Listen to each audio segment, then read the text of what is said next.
ইসলামের দৃষ্টিতে সামাজিক নিরাপত্তা আজকের সমাজে আমরা দেখছি নানা ধরনের জটিলতা তৈরি হয়েছে সমাজে বসবাস করতে গিয়ে। আমরা ছোট্ট একজন শিশু তার যখন জন্ম হচ্ছে, জন্মের পরেও কিন্তু এই সমাজ তাকে নিরাপত্তা দিতে পারছে না। এই সন্তান যখন বড় হয়ে উঠছে, হাঁটি হাঁটি পা পা করে চলছে, ইসমাইলের মতো করে যখন বয়সে উপনীত হচ্ছে, তখনও তাকে ধর্ষিত হতে হচ্ছে। শুধু এই শিশুদের ক্ষেত্রে নয়, একজন যুবক, একজন যুবতী, একজন মা, একজন বাবা, একজন ব্যবসায়ী, সব জায়গায় যেন অনিরাপদ হয়ে উঠছে সমাজটা। ইসলাম এখানে কিভাবে সমাধান দিচ্ছে? জি, আপনাকে এবং আরটিভি কর্তৃপক্ষকে এবং প্রাণ আরএফএল যার উদ্যোগে এটা অনুষ্ঠানটা হচ্ছে, সকলকে আমি ধন্যবাদ জানাই। একটা জীবন ঘনিষ্ঠ বিষয় আজকে আমাদের উপস্থাপনার জন্য। আসলে সামাজিক নিরাপত্তা অনেকগুলো দিক মিলে সামাজিক নিরাপত্তা, রিজিক একটা অনেক বড় একটা বিষয়, সামাজিক নিরাপত্তাটাও একটা অনেক বড় বিষয়। সামাজিক নিরাপত্তা, আপনি যেমন নিরাপত্তার বিষয় বলছেন, একজন মানুষের অন্যর সঠিকভাবে সংস্থান করা, এটাই ব্যবস্থা করা, এটা একটা সামাজিক নিরাপত্তার বিষয়। একজন লোক বিধবা হলে তার জন্য সমাজ বা রাষ্ট্রের পক্ষ থেকে কী, এটাও সামাজিক নিরাপত্তা। একটা লোক তার ইসের কারণে চিকিৎসা করতে পারতেছে না, সেটাও সামাজিক নিরাপত্তার একটা অংশ। একটা লোক তার সন্তানকে পড়ালেখা করাইতে পারতেছে না, তখন সমাজ এবং রাষ্ট্রেরও তার জন্য দায়িত্ব আছে।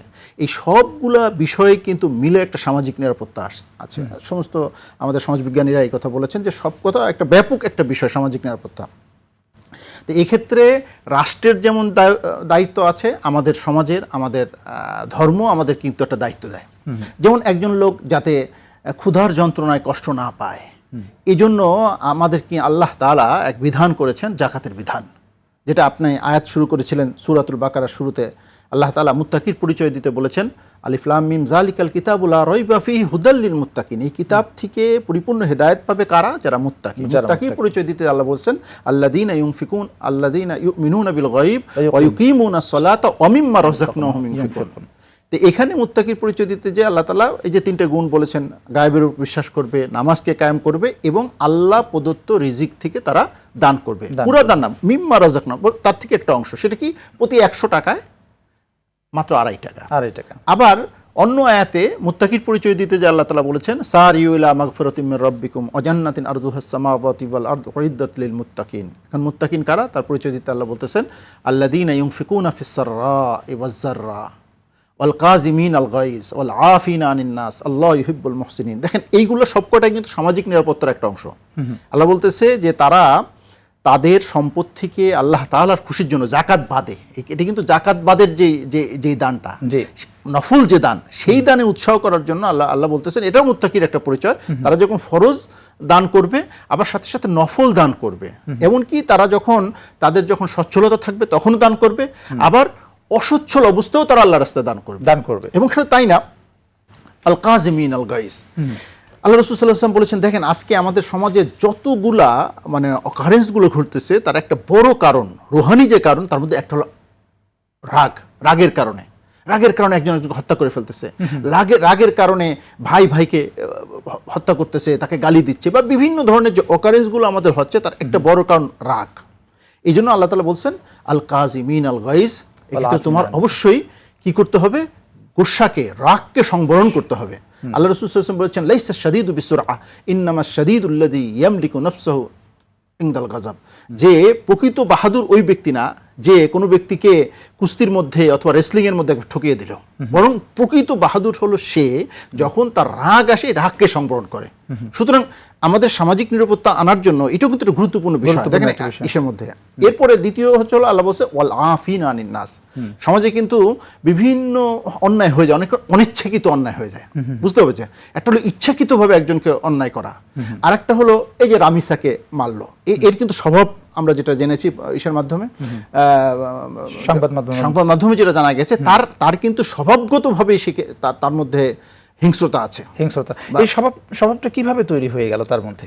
আচ্ছা দেখেন, মানুষের মধ্যে রুহানি যতগুলো রোগ আল্লাহ তাআলা, তার মধ্যে একটা হলো শাহওয়াত, যেটাকে বাংলায় বলে কাম। শাহওয়াত দুই ধরনের শাহওয়াত আছে। শাহওয়াতুল বাতন, একটা হলো পেটের শাহওয়াত, যা দেখে খাইতে চায়, হারাম আর হালাল নাই। কোন মাংস আল্লাহ জায়েজ করছে, কোন খাবারটা আল্লাহ জায়েজ করেছে, কোনটা তার দেখা নাই।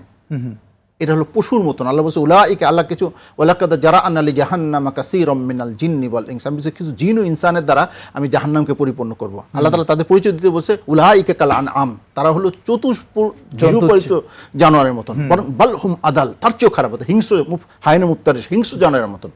তো এই যে মানুষের মধ্যে যে স্বভাব, এই স্বভাবকে আল্লাহ তাআলা বলছে তুমি অবদমিত করো। তো অবদমিত তাহলে দুই ধরনের খিদা মানুষের মধ্যে আছে, একটা হলো পেটের খিদা আর একটা হলো দুই পার মধ্যবর্তী অঙ্গর একটা খিদা, লজ্জাস্থানের খিদা। তো এই দুইটা আল্লাহ রাসূল সাল্লাল্লাহু আলাইহি ওয়াসাল্লাম বলেছে যে দুইটা অঙ্গকে যে ব্যক্তি হেফাজত করতে পারবে, আজমাল্লাহুল জান্নাহ, আমি রাসূল তার জন্য জান্নাতের জিম্মাদার। একটা দুই ঠোঁটের মধ্যবর্তী যে অঙ্গটা জিহ্বা, দেখেন জিহ্বার দ্বারাই কিন্তু মানুষ সবচেয়ে, আমরা যতগুলা গুনাহ করি তার মধ্যে একটা বড় গুনাহ হয় কিন্তু গীবত, শিকায়ত। আল গীবতু আশাদ্দু মিনাজ জিনা, গীবত জিনার চেয়েও খারাপ। সেটা কিসের দ্বারা হয়? জবান দিয়ে হয়। মিথ্যা কথা বলি কোথা দিয়ে?